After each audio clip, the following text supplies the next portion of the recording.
அதிமுகவிலிருந்து நீக்கப்பட்ட செங்கோட்டையன் கடந்த 6 மாதங்களாக கட்சிக்கு எதிராக இருந்தார் என்று அக்கட்சியின் பொதுச் செயலாளர் எடப்பாடி பழனிசாமி தெரிவித்துள்ளார். முன்னாள் அமைச்சர் செங்கோட்டையனை அதிமுகவிலிருந்து நீக்கி உத்தரவிட்டிருந்த எடப்பாடி பழனிசாமி சேலத்தில் செய்தியாளர்களிடம் விளக்கம் அளித்தார். அதிமுகவிலிருந்து பிரிந்து சென்றவர்கள் ஒன்றிணைய வேண்டும் என்று செங்கோட்டையன் கூறியதாகவும், ஆனால் செங்கோட்டையன் சொல்பவர்கள் எல்லாம் பிரிந்து சென்றவர்கள் இல்லை, கட்சியின் அடிப்படை உறுப்பினர் பொறுப்பிலிருந்து நீக்கப்பட்டவர்கள் என தெரிவித்தார். ஜெயலலிதா இருக்கும்போது செங்கோட்டையனின் அமைச்சர் பதவி, மாவட்ட செயலர் பதவி பறிக்கப்பட்டதாகவும், பின்னர் நான் முதலமைச்சராக பொறுப்பேற்ற போது செங்கோட்டையனை மீண்டும் அமைச்சராக்கியதாக கூறினார்.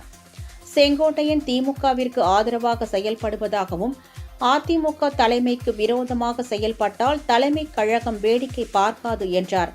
சட்ட விதிகளின்படியே செங்கோட்டையன் நீக்கப்பட்டுள்ளதாகவும், அவர்கள் 3 பேரும் ஒன்றிணைந்து 2026 தேர்தலில் திமுகவிற்கு டீமாக செயல்படுவதுதான் திட்டம் என்றும் எடப்பாடி பழனிசாமி தெரிவித்துள்ளார்.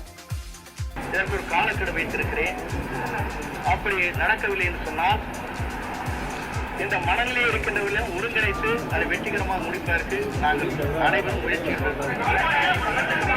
இது யார் போய் பேசுறா, யார் உண்மை பேசுறான்னு ஊடகம் பத்திரிகை தெரிஞ்சுக்கணும்.